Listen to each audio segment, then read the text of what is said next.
10 mai 1940. À l'aube, l'Allemagne envahit la Belgique, les Pays-Bas et le Luxembourg. La guerre change d'échelle en quelques heures. En fin de journée, à Londres, Neville Chamberlain remet sa démission au roi George VI. Le même jour, Winston Churchill devient Premier ministre du Royaume-Uni. Londres ne brûle pas encore. Pas vraiment. Mais tout le monde sait que ça vient. La France vacille déjà. Les divisions allemandes foncent vers la Manche. L'armée britannique est engagée sur le continent, bientôt acculée vers Dunkerque. L'invasion des îles britanniques n'est plus une hypothèse théorique. C'est une question de calendrier. Churchill entre au 10 Downing Street en fin d'après-midi. Il a 65 ans. Il a derrière lui des succès, des humiliations, des années d'isolement politique. Il sait exactement ce qu'il reçoit. Un pays encerclé, une armée menacée, un empire inquiet et un adversaire qui vient d'avaler l'Europe centrale. Il dira plus tard que, ce soir-là, il ressent une étrange certitude intérieure, comme si toute sa vie l'avait préparé à cet instant.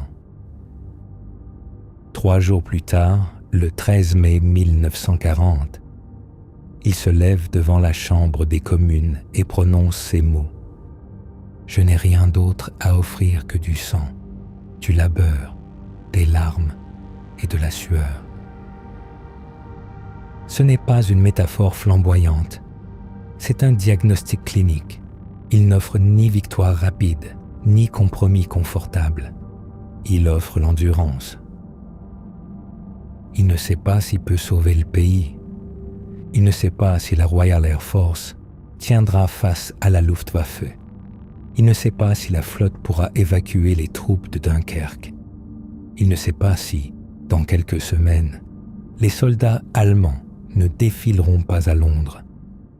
Il sait seulement qu'abandonner signerait la fin. Et que négocier avec Hitler, comme certains le suggèrent encore au sein du gouvernement, reviendrait à survivre en surface, mais mourir en profondeur. D'habitude, ici, on raconte un homme contre la mer, un homme contre la glace, un homme contre la jungle, une tempête visible, un ennemi concret, un corps qui lutte contre la faim ou le froid.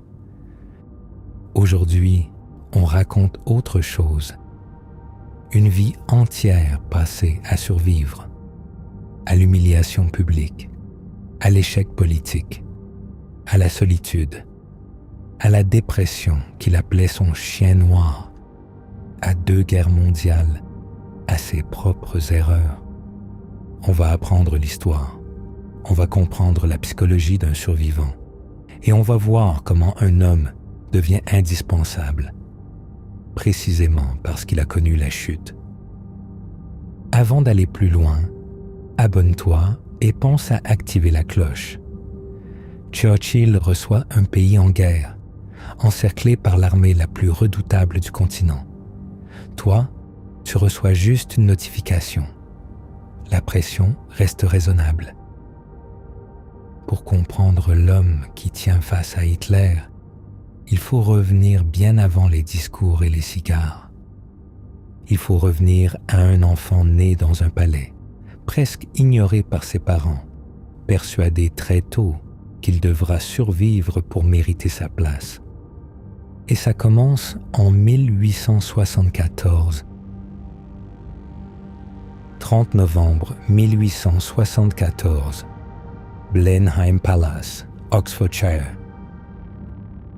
Résidence monumentale, colonnes, marbre, portraits d'ancêtres qui ont gagné des batailles. Winston Leonard Spencer Churchill naît dans l'aristocratie britannique, petit-fils du 7e duc de Marlborough. Il arrive dans le décor parfait, mais pas forcément dans les bras parfaits. Son père, Lord Randolph Churchill, est brillant, ambitieux, impatient. Il croit peu aux capacités scolaires de son fils et ne cache pas son jugement. Sa mère, Jenny Jerome, américaine flamboyante, mondaine, circule dans les salons londoniens avec une énergie magnétique.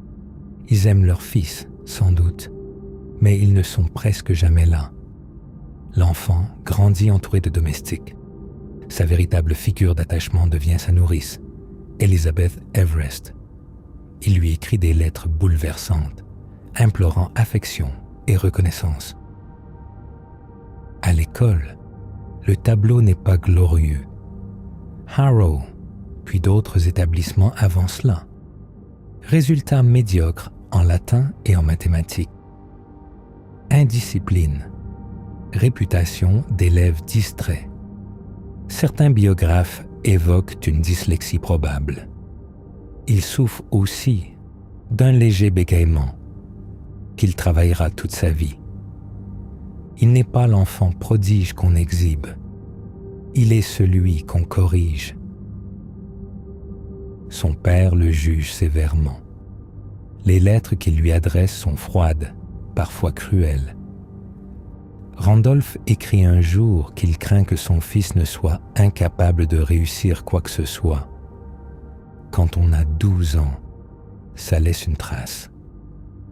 Alors Winston apprend quelque chose d'essentiel. Personne ne viendra le sauver. Il devra se fabriquer lui-même. C'est une survie psychologique avant l'heure.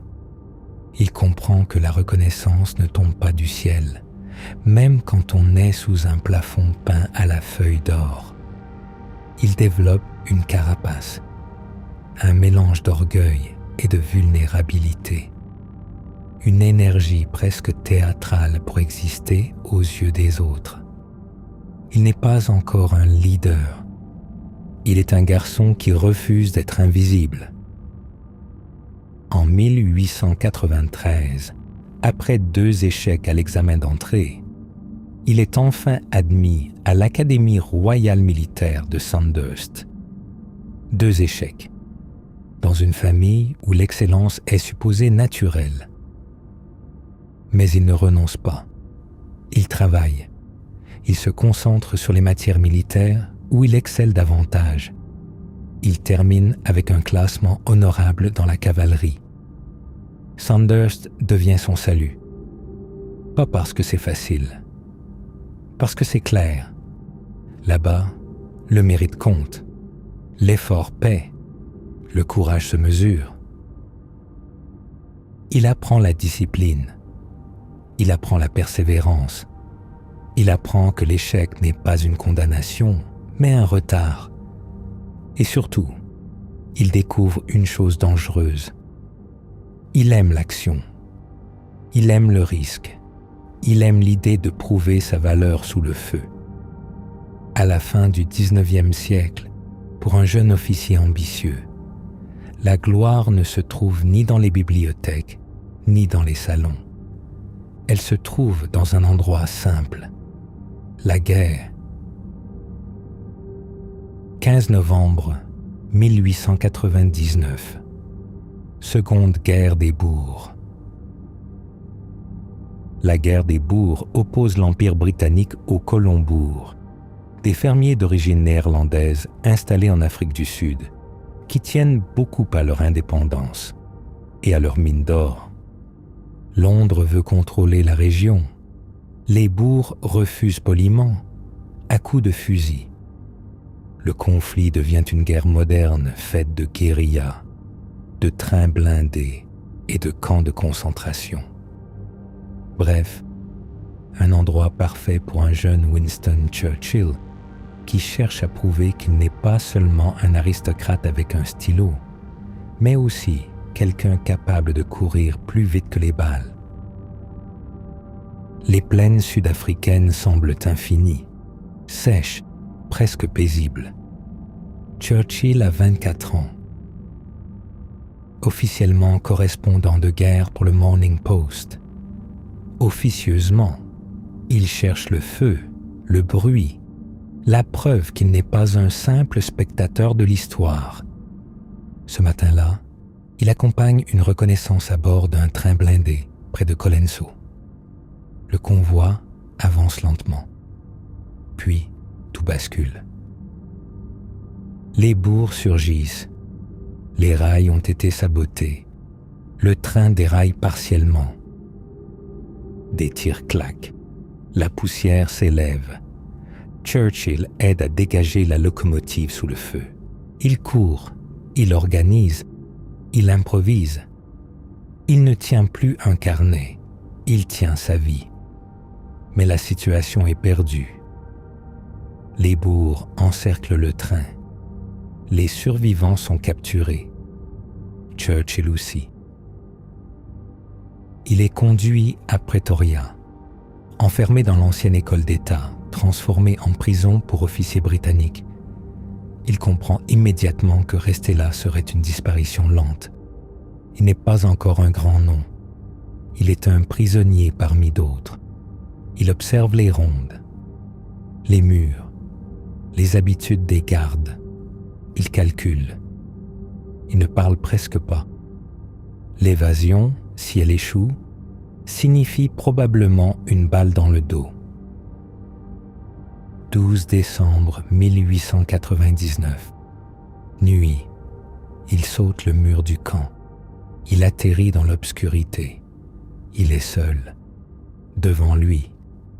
Près de 500 kilomètres en territoire ennemi, jusqu'à la frontière portugaise du Mozambique.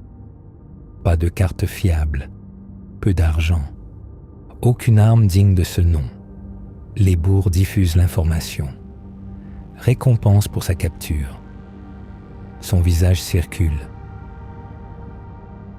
Il marche de nuit. Il évite les routes. Chaque ferme peut être un piège. Chaque silhouette peut être une patrouille. Il trouve refuge chez un ingénieur britannique travaillant dans une mine de charbon. Il reste caché plusieurs jours, dans un silence oppressant. La faim devient constante. La soif brûle. S'il est découvert, l'évasion héroïque deviendra une anecdote tragique. Il repart, parfois accroché à des wagons, parfois à pied dans la poussière.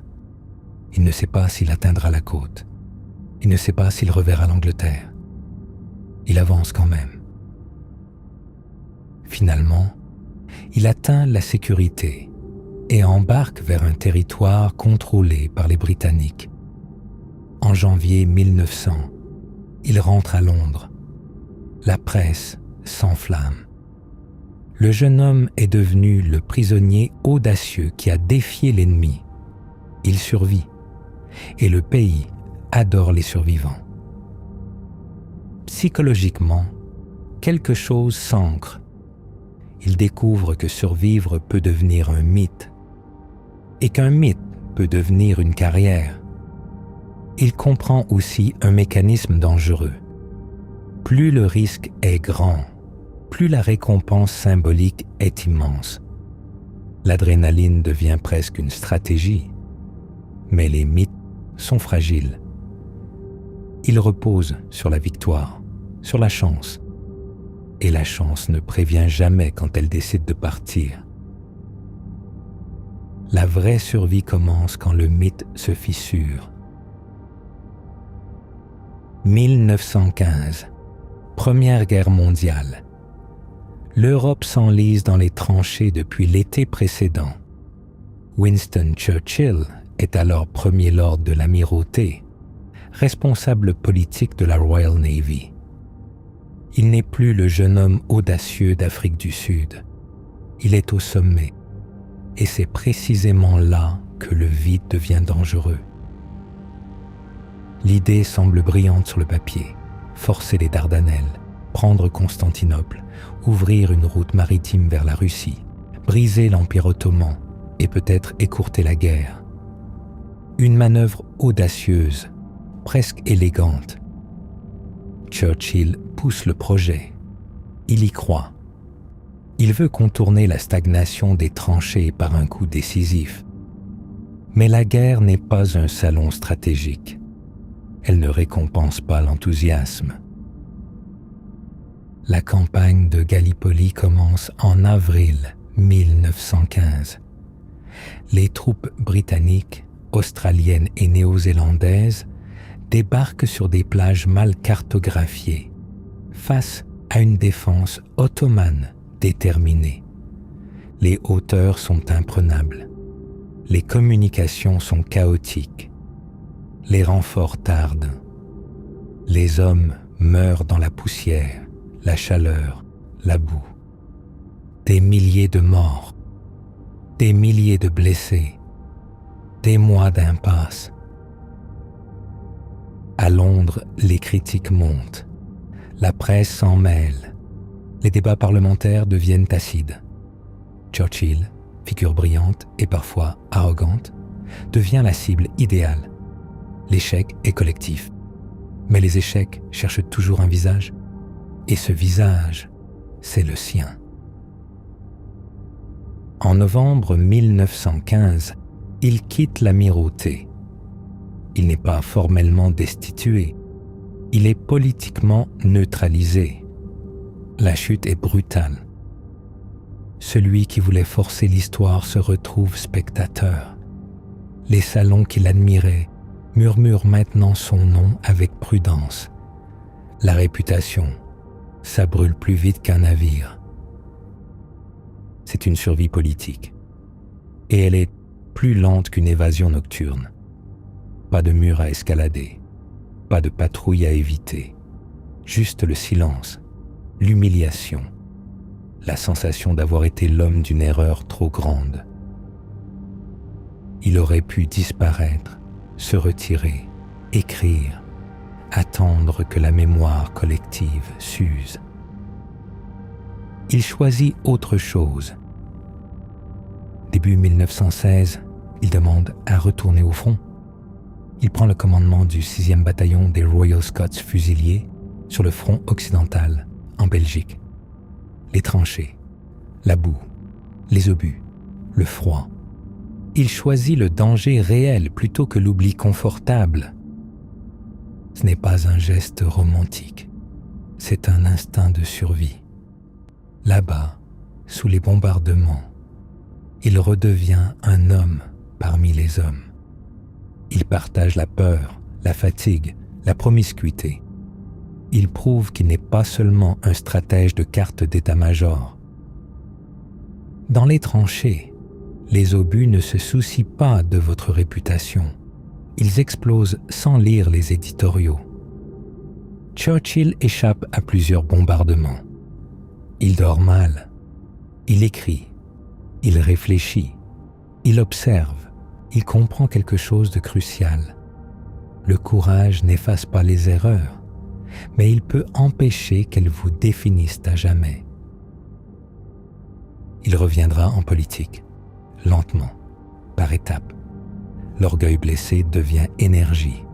L'échec devient leçon. Il ne sera plus jamais aussi imprudent dans sa lecture du rapport entre idées brillantes et réalité militaire. Mais le prochain ennemi ne portera pas d'uniforme. Il ne viendra pas d'un autre pays. Il s'appellera l'aveuglement et il dominera l'Europe entière. 1933. Adolf Hitler devient chancelier d'Allemagne le 30 janvier.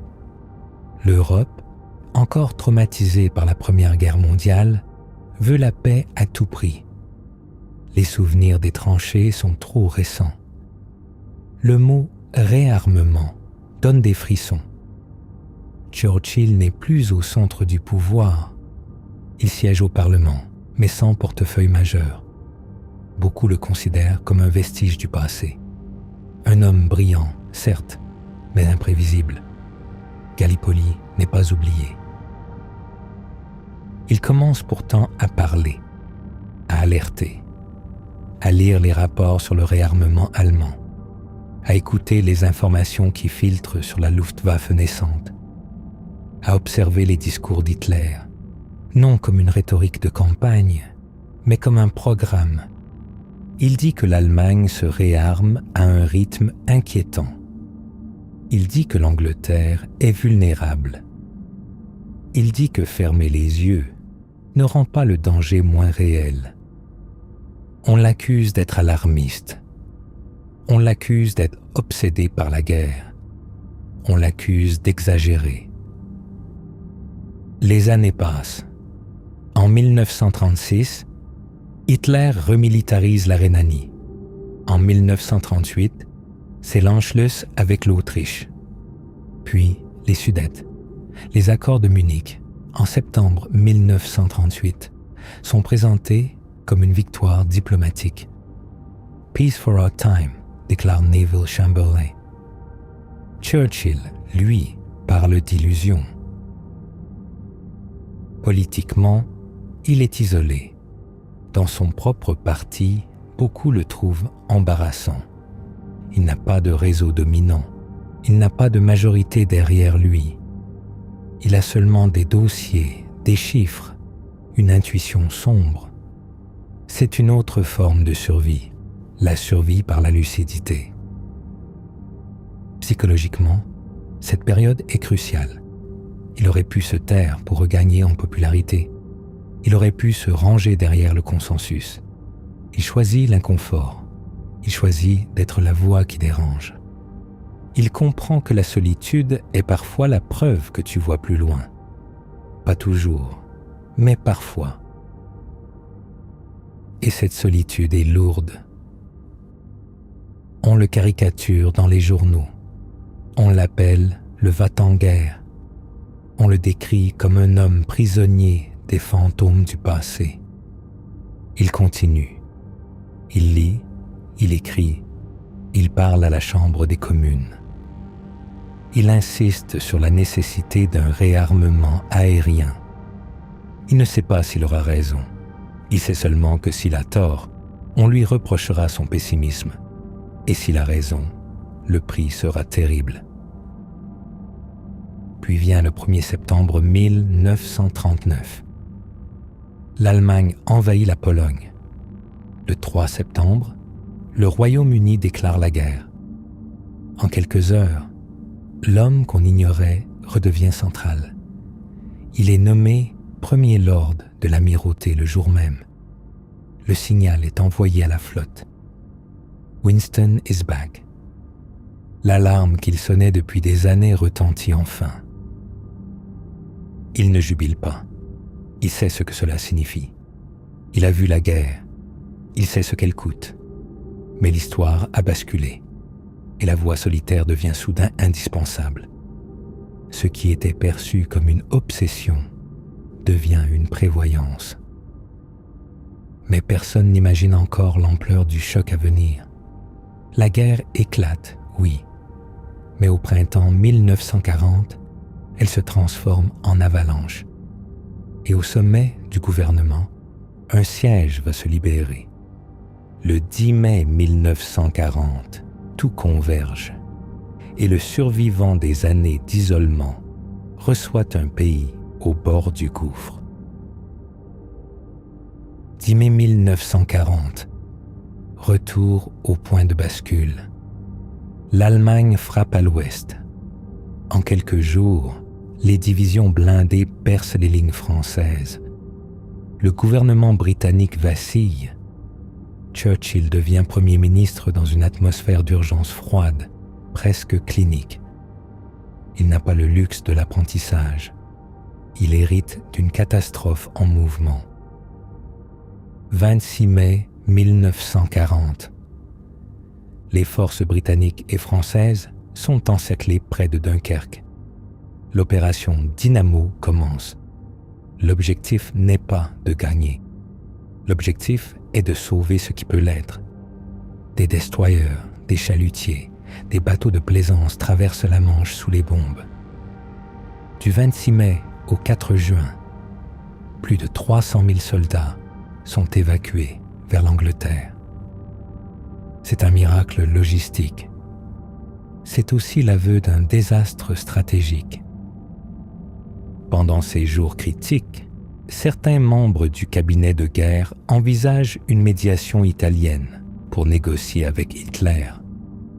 L'argument est simple: préserver l'Empire, éviter l'invasion, sauver des vies.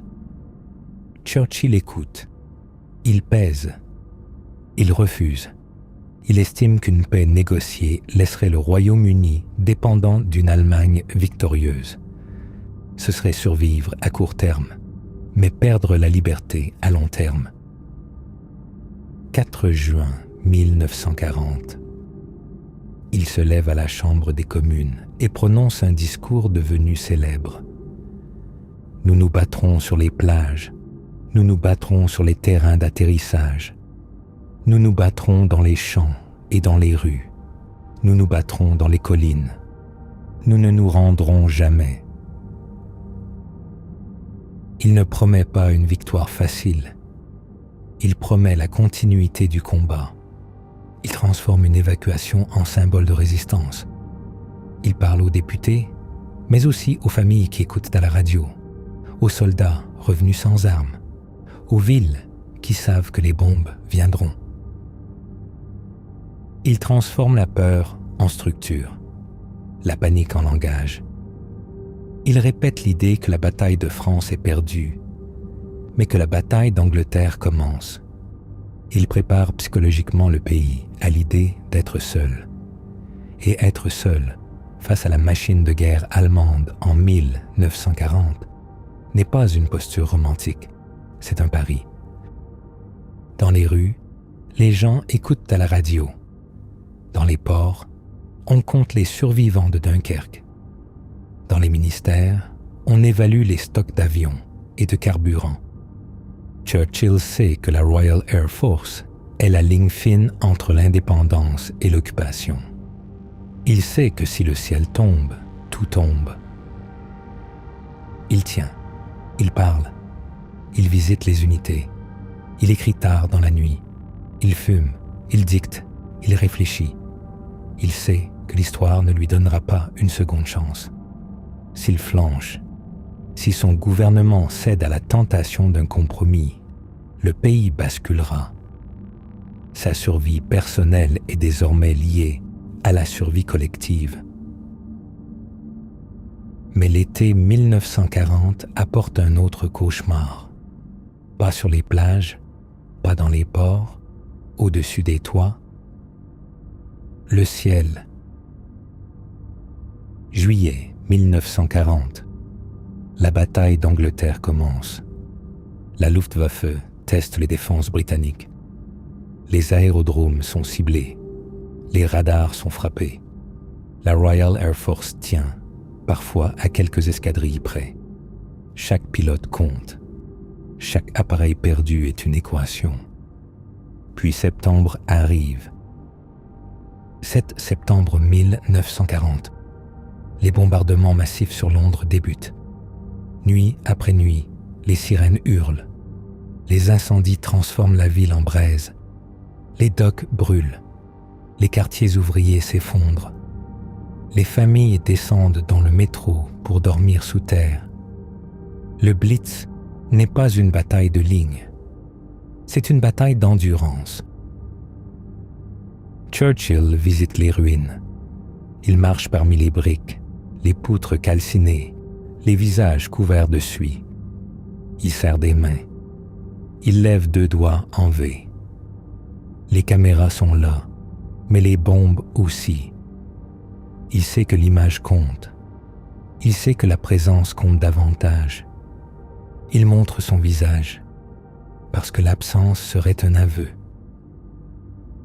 Il ne peut pas arrêter les bombardiers. Il ne peut pas protéger chaque toit. Il peut seulement incarner la ténacité. Dans ses discours, il parle des few, ces pilotes qui tiennent le ciel. Il parle de la finest hour. Il parle comme on construit un rempart invisible. S'il flanche, le pays flanche. Psychologiquement, la pression est constante. Il dort peu. Il dicte des mémorandums à des heures improbables. Il alterne lucidité stratégique et accès de fatigue profonde. Son intuition de chien noir rôde parfois. Mais il comprend une chose essentielle. La guerre moderne se joue aussi dans l'esprit collectif, Le Blitz vise à briser la volonté.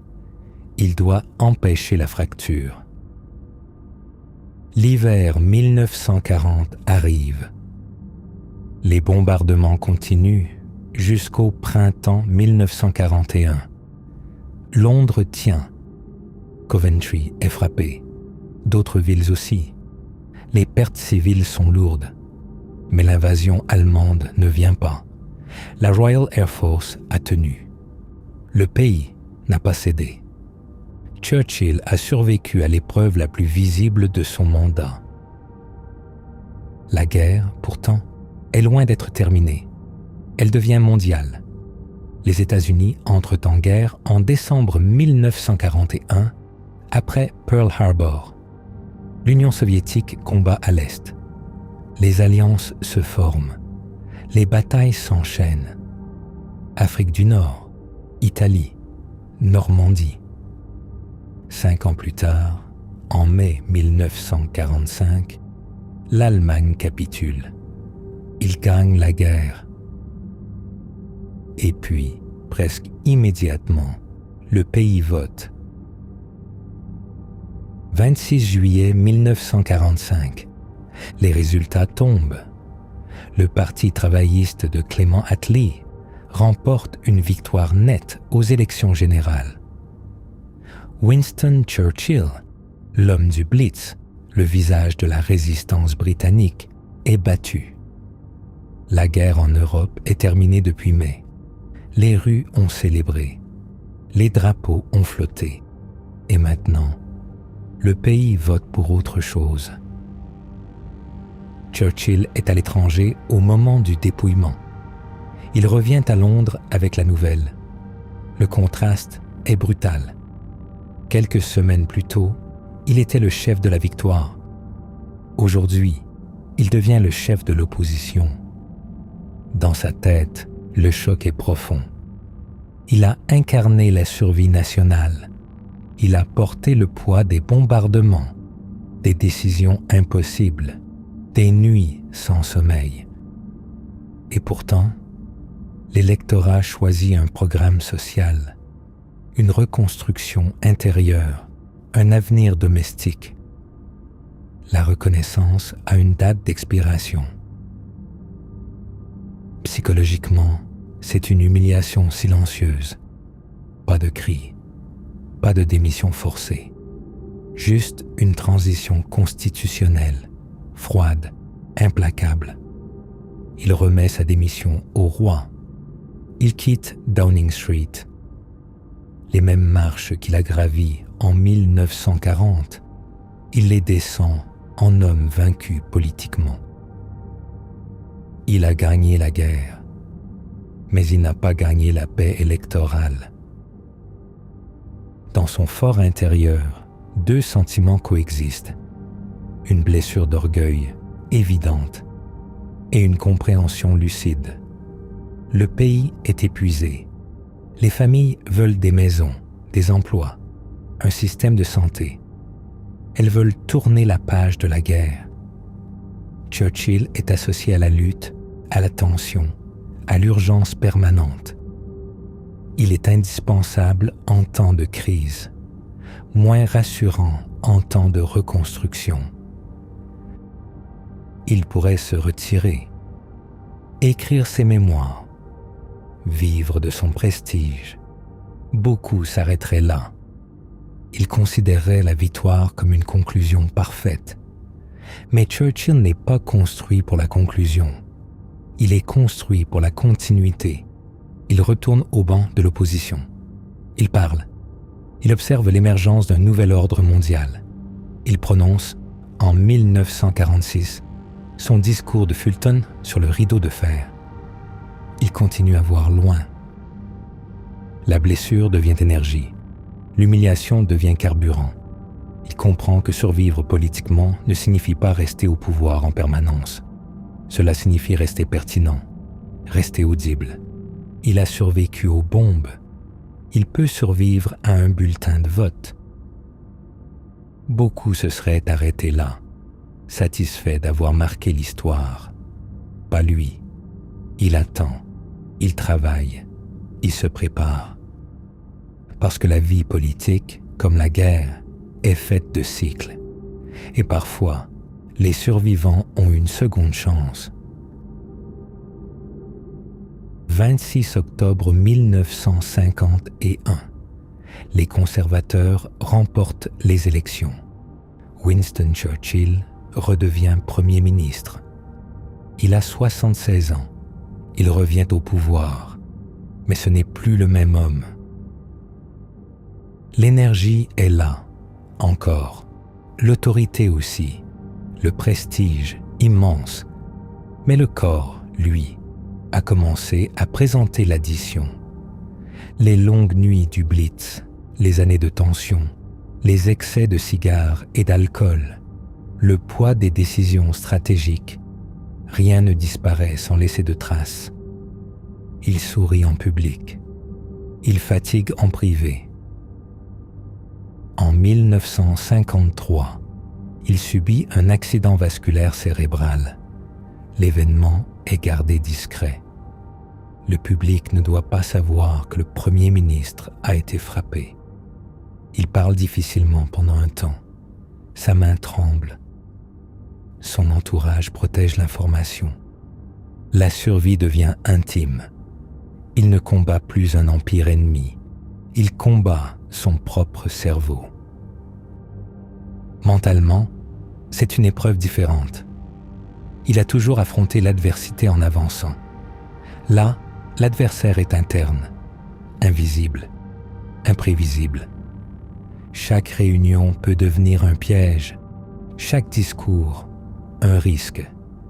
Il sait que l'âge est contre lui. Il sait que la fatigue s'accumule. Il continue, parce qu'il ne sait pas faire autrement. Il travaille à la détente avec l'Union soviétique. Il tente de maintenir l'équilibre fragile de l'après-guerre. Mais les forces mondiales ont changé. Les États-Unis dominent. La guerre froide s'installe. Le monde n'est plus celui de 1940, et lui non plus. Il tient jusqu'au 5 avril 1955. Il démissionne finalement, officiellement pour laisser place à une nouvelle génération, officieusement parce que le corps ne peut plus soutenir le rythme. Il a survécu aux bombes. Il a survécu aux humiliations. Il a survécu à l'isolement. Il survit maintenant à l'usure. Dans sa tête, une question doit rôder. Que reste-t-il quand on n'est plus indispensable? Quand l'histoire continue sans vous? Quand le monde avance sans attendre vos discours? Il quitte le pouvoir pour la dernière fois. Et puis vient la dernière épreuve. Pas une invasion, pas une élection. Le temps. 24 janvier 1965. Londres. Winston Churchill meurt à 90 ans après un dernier accident vasculaire cérébral survenu quelques jours plus tôt. La nouvelle traverse le monde comme un écho grave. Il ne gouvernait plus depuis 10 ans. Et pourtant, quelque chose s'arrête. Il a survécu à la prison en Afrique du Sud. Il a survécu à l'humiliation de Gallipoli. Il a survécu à la solitude des années 30, quand parler trop tôt ressemblait à de la folie. Il a survécu à Hitler, au bombardement, aux nuits où Londres brûlait. Il a survécu à l'exil politique après la victoire. Il a survécu à son propre corps, au tremblement, à la fatigue, au silence qui gagne. La liste est froide. La traversée, elle, ne l'était pas. Psychologiquement, sa vie ressemble à une succession de falaises. À chaque chute, une tentation. Se retirer, se justifier, se faire oublier. Il choisit presque toujours l'inverse. Avancer, parler, revenir. Non pas parce qu'il est invincible, mais parce qu'il refuse d'être défini par le dernier revers. son chien noir ne disparaît jamais vraiment. Il apprend à vivre avec lui. Il transforme la mélancolie en énergie, l'orgueil en moteur, la peur en structure. Il n'était pas parfait. Il a commis des erreurs graves. Il a sous-estimé des conséquences, surestimé des plans.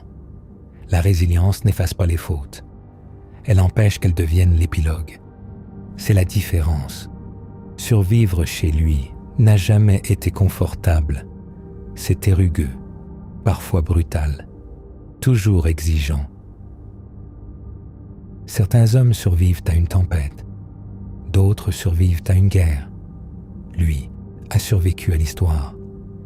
Il a tenu assez longtemps pour voir ses avertissements confirmés, assez longtemps pour transformer un pays au bord de la capitulation en nation debout, assez longtemps pour que la solitude des années 30 devienne clairvoyance. Et parfois, survivre n'est pas rester en vie, c'est tenir assez longtemps pour que le monde comprenne que tu avais raison. Si cette vie t'a bousculé, si tu as senti le poids des décisions et la fragilité d'un homme derrière la légende, alors la prochaine histoire de survie va te surprendre. Parce que parfois, l'ennemi n'est ni une armée ni un empire, mais un désert, une mer ou une montagne qui ne sait même pas ton nom. L'histoire est pleine de survivants. Rares sont ceux qui survivent aussi longtemps à eux-mêmes